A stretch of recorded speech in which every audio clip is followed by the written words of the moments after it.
Welcome to Puck Academy, a show about how hockey players grow on and off the ice.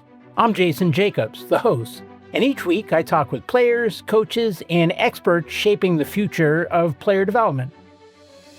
Today's guest is Ben Guite, the Sidney J. Watson head coach for men's ice hockey at Bowdoin College. Ben played his college hockey at University of Maine, where he helped lead the Black Bears to their second national championship in 1999 before being named an assistant captain and guiding them back to the Frozen Four in 2000.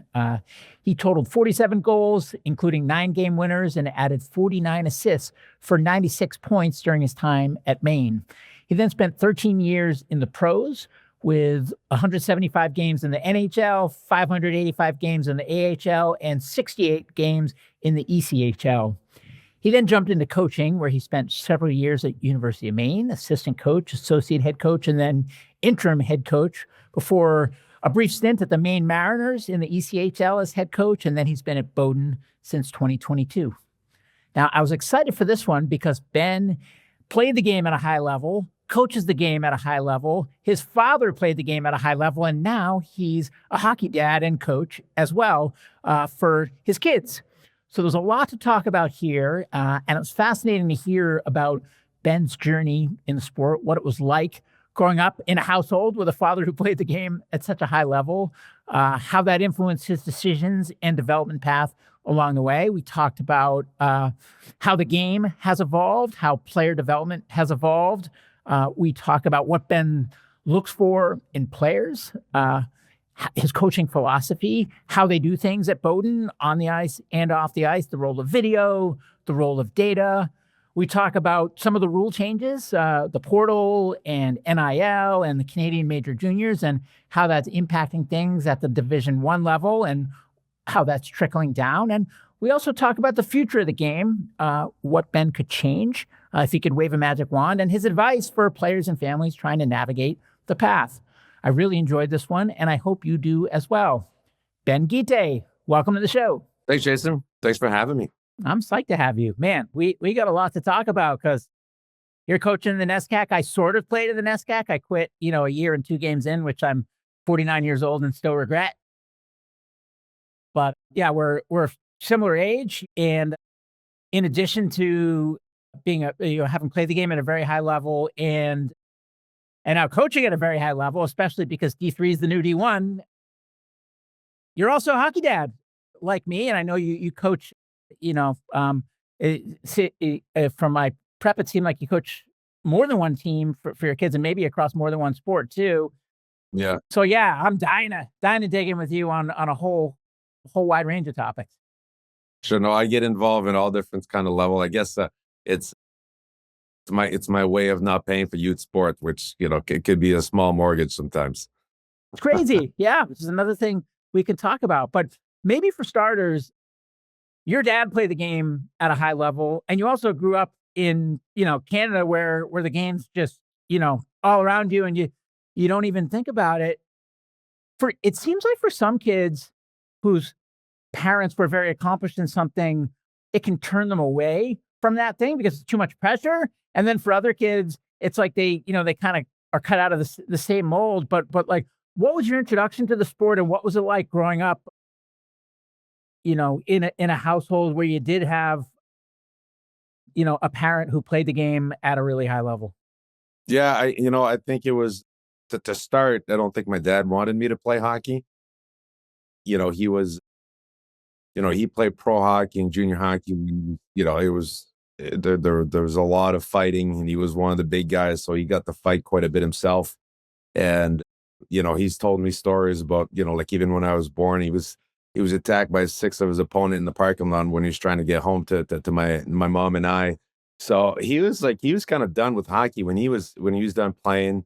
But growing up in Montreal, and knowing that he had played for the Nordiques and the Oilers, and getting a chance. I remember he brought my sister and I to an Oilers practice when Gretzky was at his prime.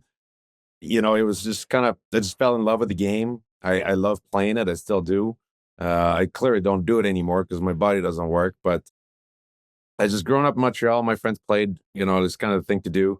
And I enjoy playing it. And where my dad was real instrumental, Both my parents were having, my mom's seen it on the, on the family side of things. It's just how to handle, the ups and downs of the game, and just, making sure that I prioritize education through before, because, it's easy to chase it. Their mindset was always use hockey. Don't let it use you, because there's definitely some pitfalls there. But it was go get an education, and if you want to pursue it after, you can do that. One striking thing that I'm finding as I bring more very accomplished hockey people on the show is it seems like a lot of them growing up didn't necessarily have goals. They just had love. And I'm curious for you. I know you've had love because I've heard you say it on, I know you have love because I've heard you say it on, you know, other speaking Sure. that you've done. But where did goals fit into the picture, if at all? Like what was driving you in those early years? I think it's more or less when we grew up, like when growing up, I was fortunate to have a dad that had played at a high level. But it's, nowadays you go to any hockey rink, and I heard that the other day, and it made a lot of sense. Like, you see Brian Giunta coaching in the Buffalo Junior Sabres, and you see, you see these guys that Ben like any, Guite coaching Casco Bay. there you go. Yeah, I Yeah. guess definitely not put in the same category, but you see these guys that play NHL that are in youth hockey rinks that are helping out. So I think it makes the dream more accessible because you see these guys that have done it. Well, growing up, I was fortunate to have that in my house, but you didn't, the NHL to me was like another world. It wasn't something that like I saw the Montreal Canadiens. I didn't think that, you see them and you think they're gods, that you don't really think themselves as regular people. So I never thought about playing the NHL, to tell the truth. Like you said, I just loved the game. It got me to I had a good DNA with my dad passing down his genes. And, for me, first and foremost was if I wanted to keep playing, I had to go get an education. That was the first thing my parents told me. So, I convinced them to let me go to the University of Maine because, when I got a chance to go there, they were in a position maybe to win a national championship. That's what I wanted to do. I watched Out of the Woods. I don't know if you ever had a chance to watch this, but if I'm like 10 minutes in, and I only discovered it by having the Walsh brothers it's on the show. unbelievable. So It's not, but yeah, for anybody that's a hockey nut in your fan base, like you have to watch Out of the Woods. It's unreal. It's on YouTube. It's like 10 it's like an little hour, snippets. but it's all on YouTube on It, one. I'm going to link to it it's in my next unbelievable. newsletter. Yeah. It's unbelievable. It's 30 for 30 back in 1993. Actually, Gary Thorne does it. So it's unreal. But so I was introduced to that. And so I said, well, okay, well, I'd love to play University of Maine. And I got a chance to play there. And I'd never really thought I got drafted there, but never thought, it was a seventh round pick. I remember the GM of the Canadiens at the time. I was the third pick in the seventh round. So they didn't put too much emphasis on me. And I remember the GM called me and says, hey, if you're as tough as your dad was, you should be fine. And he had no idea who I was, I felt.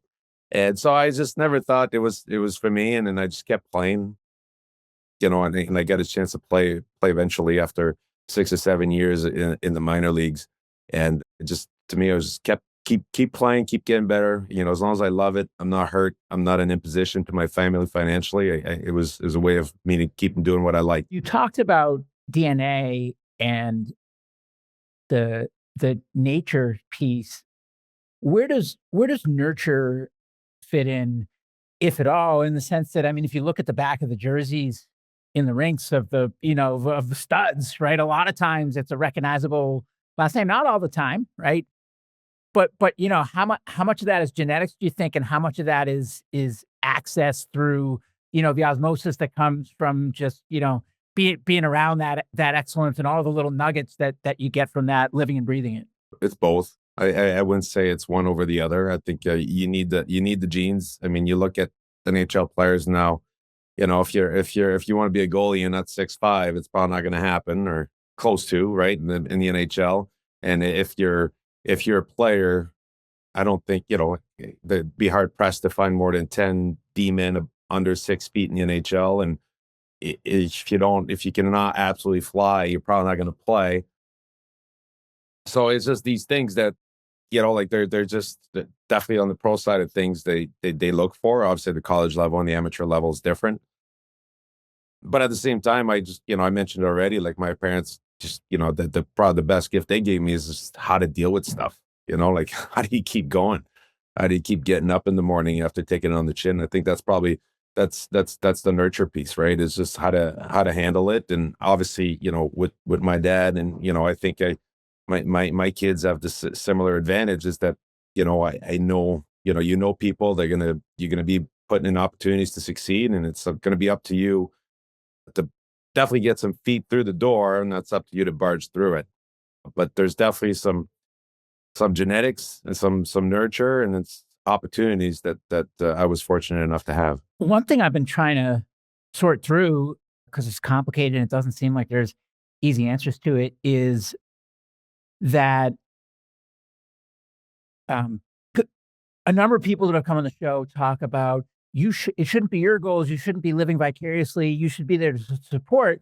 But at the same time, because of the professionalization of youth sports, where it's happening earlier and earlier, these kids are being put on these tracks before they have the agency to make any choices because they're like Right. barely out of diapers, right? Yeah. And so, uh, what do you think about that, and how do you manage it?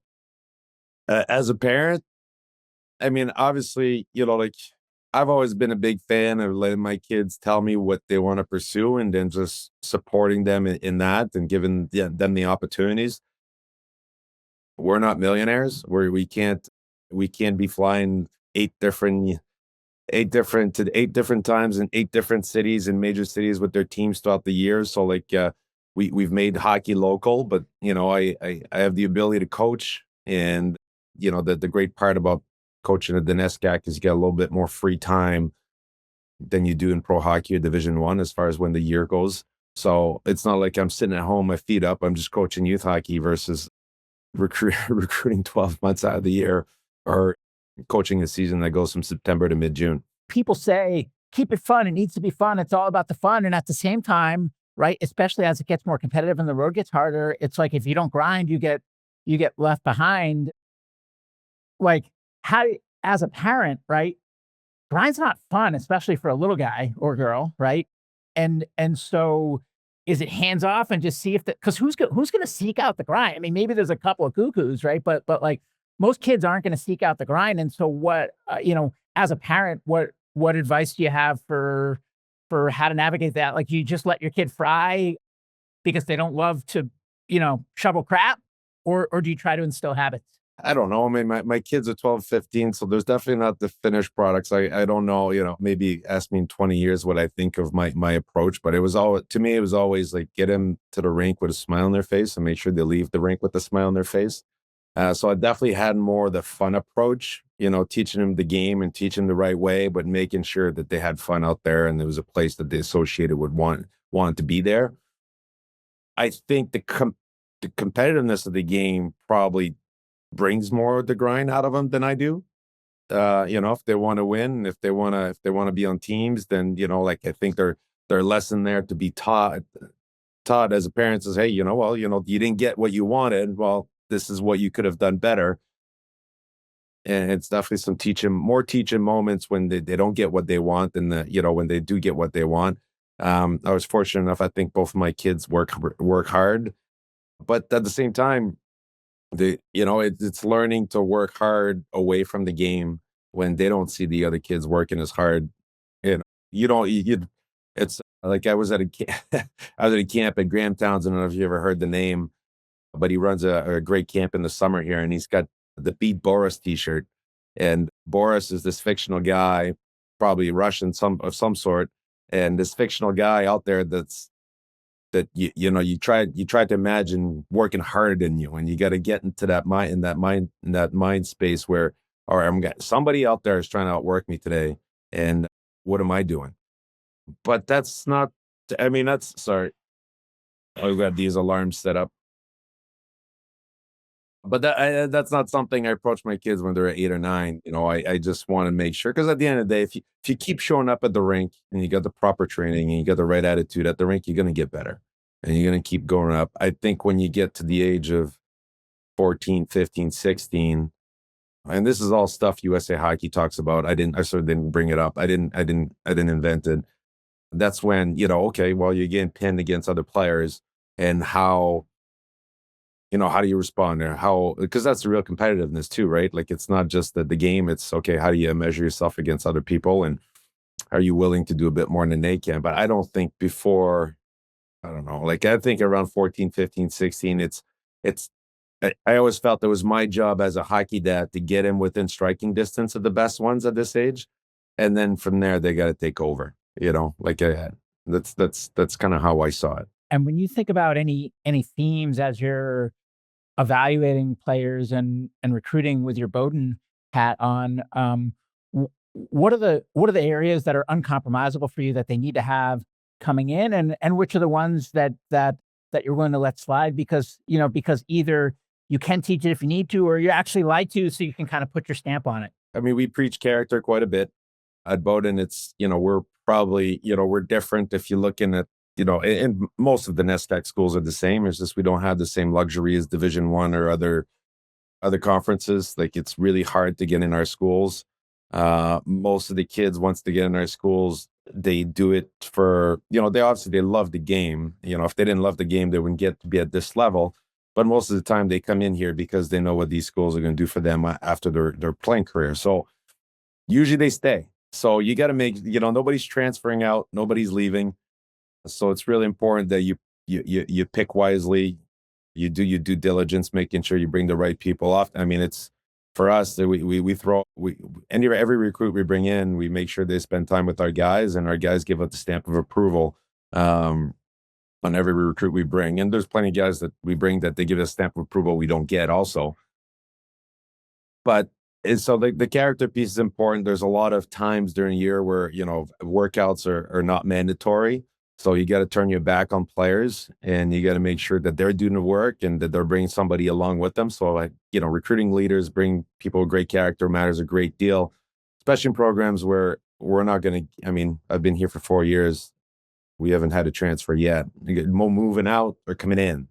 So it's like you're getting your four guys for 4 years, which is, in a way, it's the experience I had as a college player, and I thought it was really unique. And I think, for every advantage it's brought to the individuals, the portal and the NIL, I think that piece is being lost, which is it's cool in a way.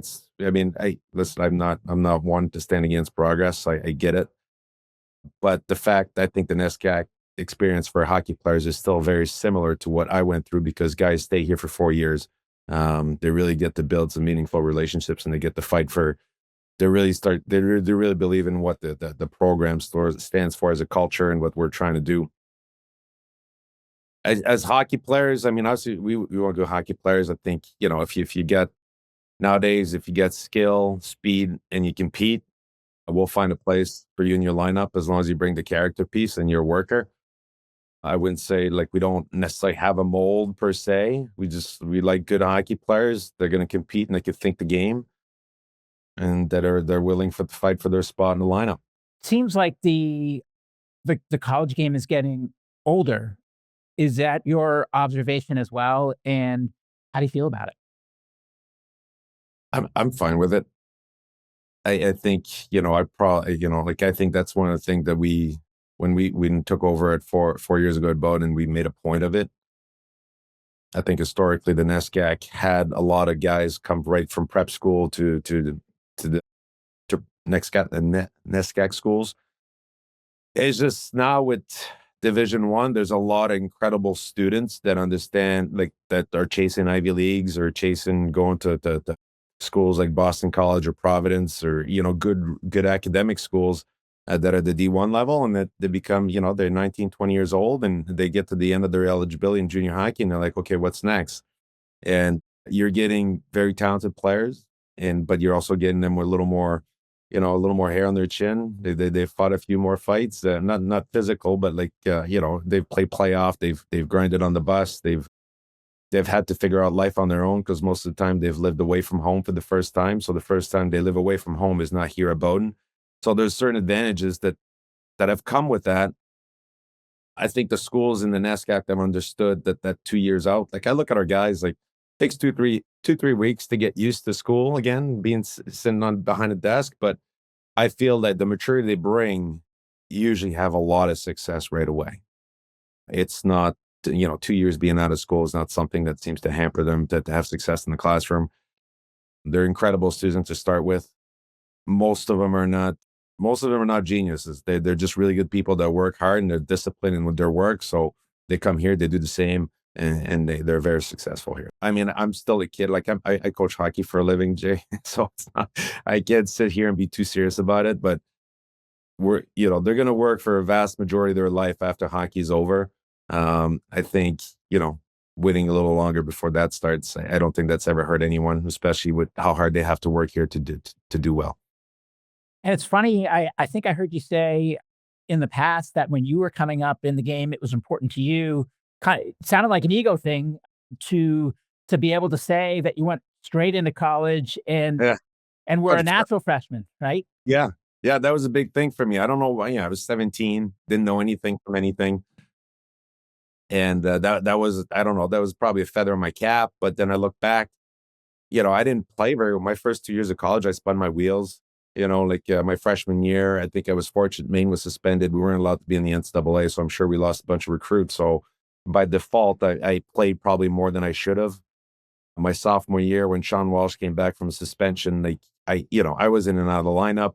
I remember my junior year, second game of the year, I had to watch the game from the stands, and at one point, I just, I'm going to buy into whatever this guy's saying because he's just as hard-headed as I am, and he won't give in an inch. So I had to figure it out. But it really took me 2 years to figure out the college game and being able to be a key contributor. So I had a good junior, senior year, but really struggled my first 2 years, which I thought was, the immaturity level, that not having been away from home for very long, going from, playing in front of 100 people, which is mostly your parents and your friends, to 5,000 crazy maniacs up in Orono. So like it was just, those 2 years were real difficult. I definitely would have had a better college career, I think, overall, if I had taken the time to get there. Well, it worked out okay. It worked out okay. So I can't say it wasn't good, but I do know those first 2 years were really hard. And, I see it a lot with our players. We've had some players that came right from prep school or high school. And sometimes those first couple of years are really difficult. And, it's not the experience you get while playing junior hockey does help mitigate that. I've also heard you talk about how, as a player, it's like, well, I am this or I am that. And then coming in and sticking to your guns, it's like, well, that's fine if you want to be a martyr, but then you're not going to play. And what you should be doing is finding a way to add value if the thing that you are, has three people ahead of you in the depth chart. I guess my question there is, how do you balance being true to yourself and finding the right fit and switching if it isn't the right fit with finding a way to work with what you've got? Like when do you bend and when do you self-select out? As a player, Yeah. man, I just wanted to play. So, I was the only thing I guess I didn't do a whole lot was fighting. It did happen, organically, because I was a bit of a pain in the butt to play against, and sometimes they just had enough of me and somebody would just grab me. But I never went looking for it. Aside from that, I think everything else was on the table. If it was going to get me on the ice, I was, whether it's killing penalties, blocking shots, taking face-offs. I remember sometimes when I was playing Colorado, it'd be months before for me I wouldn't cross the top of the circle. I wasn't allowed to. I just get over the red line, dump it in, stay high, make sure nothing bad happens. And then, Peter Forsberg and Joe Sakic would get a rest. And then, by that time they go back out there and do something. And I was like, that gets me there. That gets me to stay here. I'll do that. I think and honestly, and the more you do what's asked of you, the more ice you're going to get. And then at that point, if you do have those natural abilities that you're very confident that you have, they will shine. At some point, like I was playing in Providence, I think my fifth year pro, and Scott Gordon was our coach. And he was our coach during the year of the lockout. And then I was my second year there, and Scott ended up coaching the NHL, and he coached longtime pro, and I was coaching Waterloo in the USHL. And he goes, listen, we're really having a hard, and I was known to be a defensive guy, face-off guy. So we're having a really hard time with our power play. We never have the puck. We lose all our face-offs. So this is what I'm going to do tonight. You're going to take the face-off. I don't want you to touch the puck, all right? Take the face-off. go straight to the net front. Don't touch the puck. Let the other guys do their thing. So hey, let's go. Like this is my first power play. So I win the face off, go to the net front, and I think one goes off my butt, right? And it goes in the net. And it's all right. We'll keep doing that. Just take the face off, go to the net front. And I don't know. I wound up back door and somebody gave me a 1-2, and I put it in. Okay, well, you could do that. You could just go back door, go to the net front, still don't touch the puck. And it was like one thing after the next. And I won him in the power play the whole year just because I could win face off, you know? So the more you do the things that are asked that are required to win, the more coaches will give you confidence in more ice time. And at that point, I could always shoot a puck. It's not like I was able to start the one time a puck when I got the Providence. I just never had the opportunity to do it. But if you're sitting in the stands or on the bench, you really don't get the opportunity to show what you got. So I think that's sometimes guys, like you said, they want to stick to what they're really good at or what they're known for. Well, guess what? You could stick to it while you're in the stands, but that doesn't help you. So what helps is being on the ice, and then that's when you can show your stuff. And there's a bunch of different contradictory opinions flying around on the show about, steel sharpens steel, or, stay where you are until the fruit is ripe. Like, better to, until you're dominating, like Right. you're not ready to move up. What do you think about that tension and that topic? I mean, it's not a science, it's a bit of an art form. I will say, like, if you're not, I mean, there's truth to if you're not dominating, and I'm not saying like if you're not the best top scorer, but if you're not the best at what you do at that level, like to move on before your time, right? Like if you're a U16 player and you're 17, you have to move on. But to say, skip U16 or U18 to go play in the USHL because you're a decent U16 player, like everybody's was good that's in that league. So I think it's important to really dominate or be the best at what you do before moving on early. That's for sure. There's such a thing as really learn, like just as far as junior hockey goes, you got to be ready. There's no question about it. But at the same time, spending a few years in that level is going to help you. Like we talk about recruiting all the time. Like we get somebody that did great in prep that we like, and they go off to these junior leagues and really, really struggle their first year. And it's like, okay, well, they're learning a new level. Let's see how they do their second year, because a little bit more of a telltale of what they really are capable of doing at that level. So I think there's a lot of truth to the fact that you have to be ready before you move on. There's Coach Fred Gendron, who's passed, who was a great mentor of mine at Maine, would say it's like there's plenty of stories of kids trying to go too fast and never make it, but there aren't any stories about kids saying I went too slow. Nobody ever said, man, I wish I would have gone faster. And you could say that about, it just doesn't, there are none. I guess that's why it doesn't work. That's the way it is. And, like even the guys that leave college early, even if you have a good year, and you're going to play in the minors. The very few that could just jump right into the NHL. And then, you talk to them through their journey in the American League. Oh man, like these guys are good. They're coming from all over the world, and they were all the best wherever they came from. So it's really important to be ready. It is a very important, I think, to dominate where you are before you move on, especially if you think about leaving early. Well, you're like the poster child of quote unquote moving too slow. I mean, isn't it true that in your rookie year you had aged out of winning rookie of the year, even if you were eligible from an ability standpoint, but yet, you made it, you went on to play hundreds of games in the NHL. Like, how cool is that? It was awesome. And I remember my first NHL game, I was in Ottawa, and it just works out. One of those things where your first game's Ottawa was 2 hours away from my hometown. So my parents were in attendance, and it's not like, I think back then it wasn't an automatic that the team's going to fly your parents in or whatever. And so I worked out, and I just remember being on the bench. I'm like, and Ottawa was really good back then. They were the top of the league. I think they lost in the finals to Anaheim that year. And Boston, we was a bit of a rebuild. We weren't very good. Like Bergeron was his second year in Boston. Timmy Thomas had just gone to the NHL. So it was kind of the best versus not the best. I guess that's the best way to put it. And I didn't know, and it was my first game. I was 26 or 27 at the time. And I was on the bench. I was like, I was able to absorb it and just enjoy it. Versus if it had happened to me at an earlier age, I would have put a lot of pressure on me on playing well, you know? And so I think because I had a little bit more of that perspective, like I was able to play well. And I fell in a time where, they were trying to figure out what a fourth liner in the NHL was. So I got my time in the sun because of it. I want to go back to what you were talking about before about the kid from prep who goes to juniors and dominated in prep and then struggles in juniors. You know, I heard you mention that you grew up in a very academic house, and prep is a very academic place. It seems like there's more pressure on top prep kids to not even finish prep, right? And to go into juniors earlier and do Zoom school. And I heard you say that until a prep player goes to juniors, you don't really know what you've got at the college level.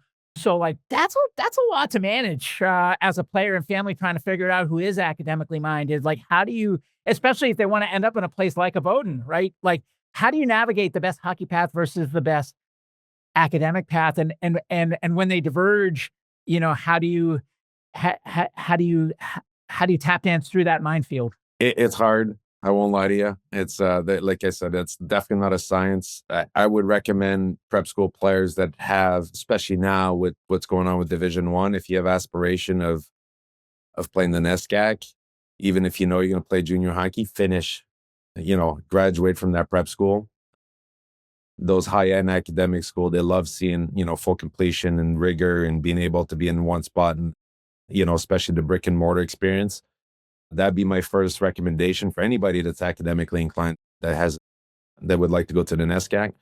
And then from there, I mean, yeah, and it's we have players reach out to us as far as who they are and performing well, and it is a bit of a leap of faith when you go play junior hockey. Nobody's going to guarantee you anything. There are plenty of trades, and they're like in any prep school or any other teams. Like there's some teams that do a great job developing their players and take really good care of their kids, and some that don't do as good of a job. It's for them. It's for families to do their homework.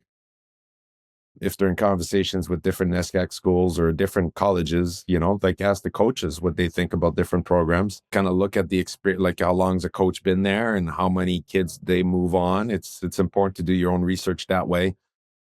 And for us, yeah, you're right. Like we don't quite know what we get. We get a closer look at the finished product once they play junior hockey for a couple of years. But at the same time, if you're a good quality prep player and you come with some high marks as far as your character, your work ethic, and your ability to stick to things that are not always pleasant, you'll figure out your way.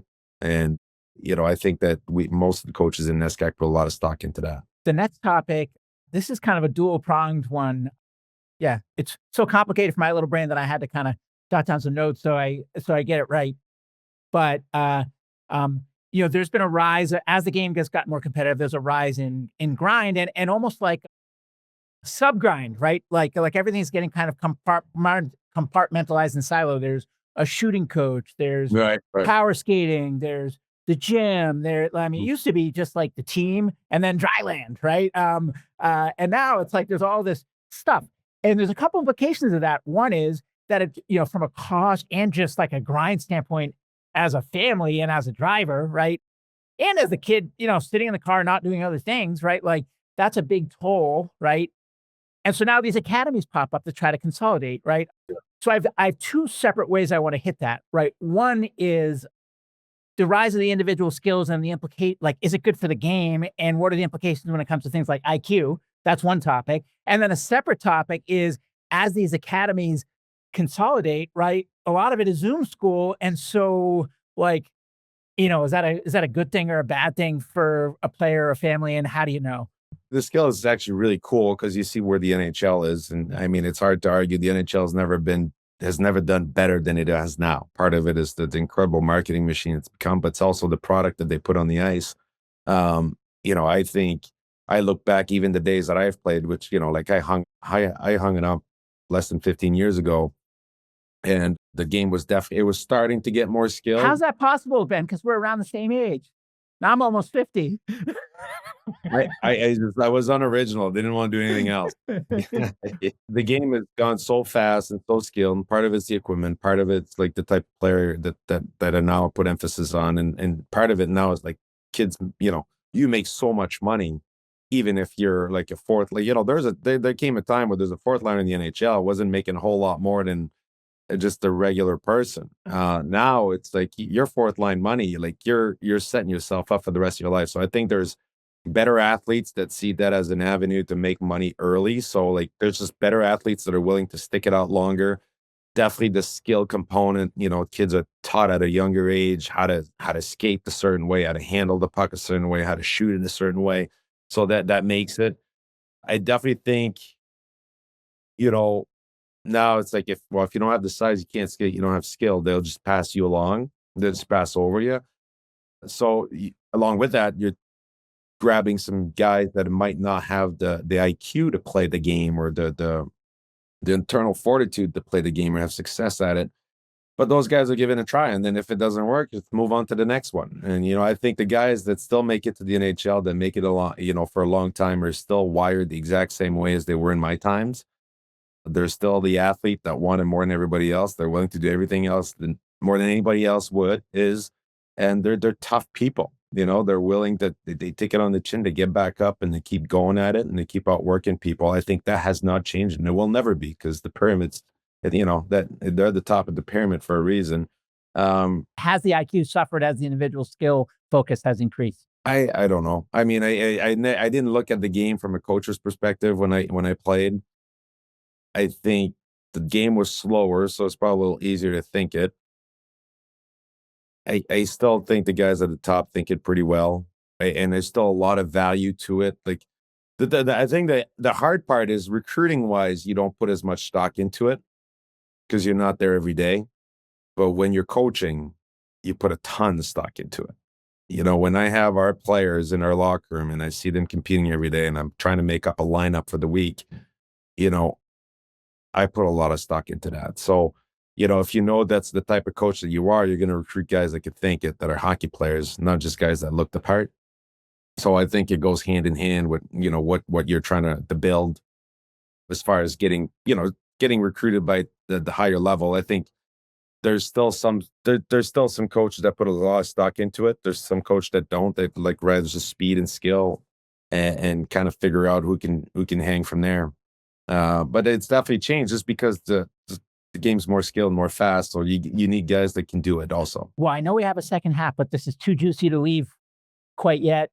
How do you, how do you assess it and can it be taught? If I see a kid 5 or 6 times before he comes to Bowdoin, that's a lot, right? So like my window of evaluation is fairly small. So it's to trust the people that have had him on their team before. So that's one way to assess it. I mean, like to me, I see a guy out there and he's making plays, not just skill plays, but he's making plays using his teammates and moving the puck and making the right reads. So, okay, this guy's pretty smart. So I'll go see his coach. This is what I see. Is that what it is all the time? And, I think you become a bit of a lie detector, when you talk to enough coaches, like, if this guy's super enthusiastic and there's no hesitation in his voice, then I know chances are what he's telling me is the truth. If there's a tiny bit of hesitation, I'm like, maybe he's not like that all the time, So I think, it's evaluating and then making sure then you dig, you dig a bit more in past coaches, people that have met him, I'm fortunate enough to have been in the world of hockey for a long time. So I typically know someone that's coached him and know somebody that's coached him. So that's kind of how I evaluate IQs or just being a hockey player is just first and foremost, what do I see? But what does he leave in his wake? What else can I pick up there? And can you teach it? I could teach him being better in the systems and what we're trying to do here. Because I see it every day and guys will get better. So I guess you can teach it, but much like somebody that have great hands or great feet, like there's a glass ceiling, right? Like, so I think you could definitely get him better, but I can't say he's going to be my smartest player by the time he's done at Bowdoin. He's probably still going to, there's a limitation to what he could do. Is it innate or can it be learned? Both, like there's some players that just see it, I look at both of my sons, and I've seen them from the time they were born. Like, they, no matter what sport you put them in, they seem to pick it up, and then there's other kids. I'm like, okay, well, but then there's other kids that are bigger, faster, and more skilled. So you're like, okay, so, and they don't see it. So I don't know. I think part of it is innate, and then the other part is how often you expose to sport in those type of competitive environment. You probably develop over time, just like any other skill. I think your hockey IQ is a skill like anything else, could be developed, uh, and it's whatever. To quote Red Gendron again, it's like whatever you pay attention to shall prosper. So you can get better if that's what you want to get better at, and you work at it. So I want to jump into tactics. So when it comes to coaching, how do you think about systems versus habits, and how do you think about drills versus competing? I think they're all important. I would say more, and all the practices that I run, whether it's the mites, or maybe not mites, but whether it's at the U14, U16, or pro level or college level, there's always skill aspect. There's always some form of system aspect, and there's always a competitive aspect to that practice. Um, Obviously, probably a little bit more detailed in system as far when we talk about pro and college, because I have the guys on the ice a lot more. It's more very, very, very broad strokes at the youth hockey level, but just to make sure everybody's on the same page. And then, it's tons of touches, or whether it's passing, shooting, stick handling, skating, and then tons of compete. Kids typically are always fighting, well, not fighting, but battling another player in order to get the puck, in order to make a skill play, or in order to accomplish any type of whatever the objective is in each drill. But I think, yeah, I would say those three things every practice. And anytime I'm not quite sure what to do at practice, I go back to the drawing board with those three things in mind: skill, system, and compete. And then based on what our team needs and what our opponent is. When it comes to stuff that players should be working on in between the formal team stuff, how much of that is consistent from player to player or position to position, and how much of that really is unique to a specific player and their game? I mean, it's definitely player to player. I mean, general skills will make you a better hockey player. So everybody could probably learn how to shoot quick off a pass, and have great edge work, and being able to handle the puck at full speed. Like, you could always, every single one of them needs to be able to do that to play at a high level. Then from there, if you're a defenseman, you probably want to work on a lot of touches at the blue line, or retrieving pucks for breakouts. And if you're a forward, you probably want to, being able to work in tight spaces, and be able to explode out of turns, and being able to catch and release real quick down low, or tip pucks. So I think there's definitely an element of general skills to skill development that every single hockey player should have. And then there's, as you build teams, or you're trying to build tactics, like, there's definitely positional skills that we do here, that, that, like, that especially one-on-one, we'll have like hours in the morning where it'll be one-on-one for 30 minutes, where that's what we'll do. Um, or like maybe in small groups, maybe not one-on-one, but that's definitely important. I think there's a skill aspect, the general skills that make you a better hockey player, that just gets you through the door. And then within the system, the structure of your team, there's some stuff that we like to work on. So we're really good at tipping pucks. If you want to be like a shot volume team with net front, and well, you better have people that are there and then know what to do when they are there. What about analytics and video? How much are you using it as a team, and then how much of that is behind the scenes with the coaches and the staff, but invisible to the players, versus the players getting involved in that stuff themselves? Yeah, I try not to give too much to think about to our players. It's still a fast game, and they got to be instinctive. So I try to I give them broad strokes as to what they should be doing system wise. We do a lot of video, but like really in really short bursts. Typically it's, where we'll be, if we're on a 6:45 at night, we'll probably have a meeting at 6:30, and it'll be about a minute of video, and just kind of with the mindset of practice. And this is what we're going to practice at because of this. Because we're playing Hamilton this weekend. This is what they do here. This is what we're going to do for that. And then we can go out there and practice it. So it's really short bursts, but it's pretty frequent, I'd say, as far as video goes. Analytics, there's definitely values to it. Just kind of pick and choose what you feel is important to you, and then what resonates with your players as far as what you want to accomplish. Like, if you want to hit teams every game, well, probably you should keep tracking this. take a simple analytics number like hits. Well, you probably should be sure that you all hit the other team every game, like that you should probably keep track of that number. If you feel like breaking out clean is the key to your success, well, you should keep track of that and make sure that you share it with your players and tell them when they've done well and not well, and show them that the numbers that you're looking for that I feel are important to your success. So I think analytics, there's a lot of it out there. There's definitely, now with the AI and that can break. I mean, we're using software right now that's breaking down games as they go, and we go in between periods and it spits out certain things that we want to see. And I'm like, okay, it's pretty cool. We still don't know exactly what we want to see, but it's just like it's getting more and more advanced. I don't think AI like analytics gets the whole story yet, but there's definitely some points where they can be helpful. So I don't think we're at a point where you could let them coach the game. You need to coach the game and kind of use it.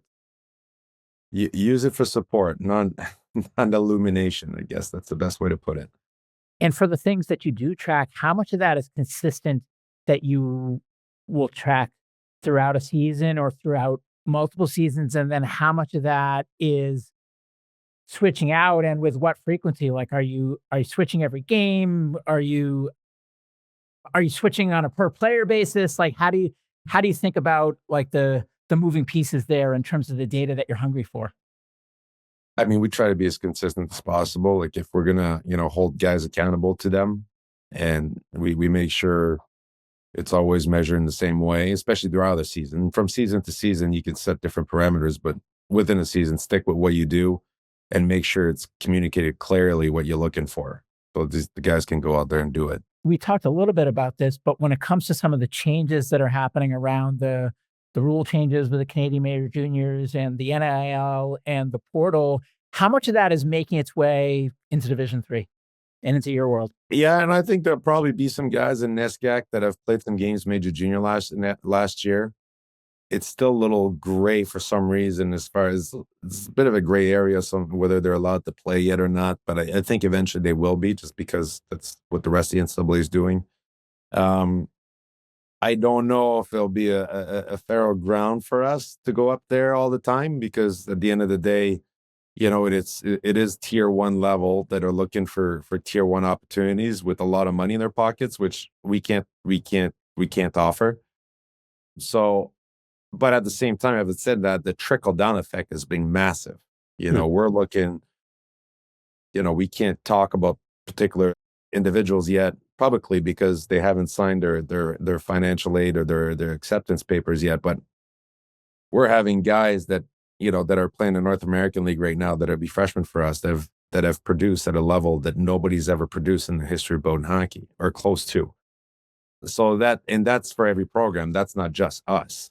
There's some guys that were slam dunk Division I athletes before that are now like calling us in January, and they're like, yeah, and I think I'm really looking towards the NESCAC. I'm a great student. Doesn't look like Division I or the Ivy League is going to be something that's going to happen. And so it's that there's definitely been a shift. I think the dust is going to settle. I think there's going to be a lot of mistakes made in the CHL because of the letters of the league. And I think the dust's going to settle. People are going to find out that the USHL is still a great avenue in order to develop players, and players are going to go there because of what their development model is.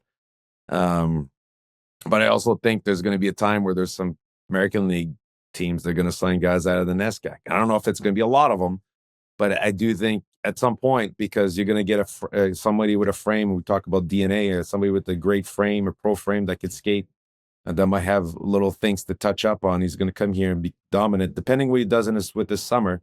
And there's going to be guys coming out of Division III. They're going to play in the American League in a somewhat not too distant future, because what we've essentially done with allowing the CHL players to be in the NCAA, so we eliminated development spots. Well, there's still as many pro spots as before. So these guys are going to have to come from somewhere. And, you see like programs like Oklahoma State right now, they're getting a lot of publicity about there might be starting a D1 program. So I think that's going to grow. But until there are more Division I programs, these players still have to come out of somewhere.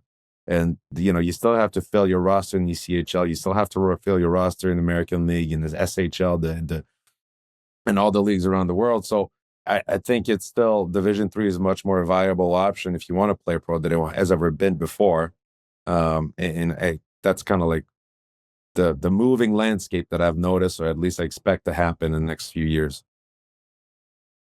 It seems like, and correct me if I'm wrong, but that the youth game has grown at an outpaced rate to the number of slots available at the college level and beyond. And that's made the road much harder for the youth players coming up in the game. As a coach, you probably like that because it means you get access to better talent than you've ever had before. But stepping outside of your coach hat, if you just look at the overall health of the game, what's your take? Where are we today? What do you feel good about, and what do you wish was different? There's definitely get more competitive. The players are getting much better. I think the game is growing. It will. You look how many junior leagues there are. Some people say it's watered down. I think it's just kids like to keep playing, and there's opportunities for them, and they're willing to go for it. I think you see Division III is going to get a lot better. You look at the ACHA level now; it's going to get a lot better. There's some places that are incredible program that draw big time crowds that are at the club level. So I think that's going to keep growing. As you know, it's free market. It's going to figure itself out, and kids that want to keep going, and they'll find a place to play, and they'll be able to keep going. And if they're good enough, they'll keep finding ways to the next level. So I can't really sit there and tell you I think that the game is probably the best it's ever been. I'd like to me that the one thing I would like to see adjust is its affordability. I think we're pricing ourselves out of really good athletes and really good people just because it's too expensive to play. The gear's too expensive. The quality teams, unless you're living in Minnesota, unless you're rich, you can't play the game, which is very unfortunate. And the last piece is, you talked a lot about talent and what you look for to get the right pieces to work with. But as a team, you guys have been really successful, and I would imagine that there's a team element too in terms of driving cohesion with whatever pieces you've got. So talent aside, what's your philosophy just in terms of how to get everybody rowing in the same direction and operate as a as one team and one unit and one Bowdoin? Yeah, I touched up a little bit on the recruiting part. It's the type of people we bring and we seek out. So like we do a lot of work making sure we bring in the right people on board. I think part of it too, like the school does a tremendous job just recruiting good people that work hard. I don't know how they measure that part and measure process, but it seems they seem to strike that balance really well. And then from that, like we just focus really hard on culture and making sure, how we treat each other, how we treat people on campus, and, making sure that those standards are upheld every day. So of course, the quality of play is something we talk about, but I know like if we bring the right people on board and we hold them to really high standards and how to treat people, typically they'll fight really hard for each other because they tend to love each other more than, at the end of the day, like I haven't seen a team at this level that's just so much more skilled than everybody else. It really comes down to who could fight longer than the other team, and who could fight for each other a little longer than everybody else.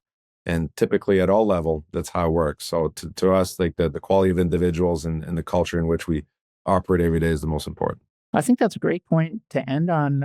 Is there anything I didn't ask that you wish I did, or any parting words for listeners? I mean, I would recommend any dad that's had a history of playing hockey to get involved with youth hockey as much as you can while your kids are in it. We need to keep getting good people involved that are doing for the right reasons and that have gone through it, and and they could definitely. Sometimes it's easier to just sit back and just want to. Trust me, I had that feeling before, like just being exhausted, get to the rink, and so I'm just going to watch practice. I don't want to deal with it. But most of the time, you get out of that practice and get a big smile on your face because you have to force yourself to be positive. So, but as to get involved, make sure like you keep sharing. There's some issues with the game, but the more good people we have that are working at it, the best it's going to be. All right. Well, Ben, thank you so much for coming on the show. It was great getting to know you a bit, and best of luck in the remainder of the season and beyond. Thanks, Jason. It was awesome to be on. Thank you. Thanks for listening to Puck Academy. If you enjoyed this episode, follow or subscribe wherever you get your podcasts and share it with someone serious about their game. See you next week.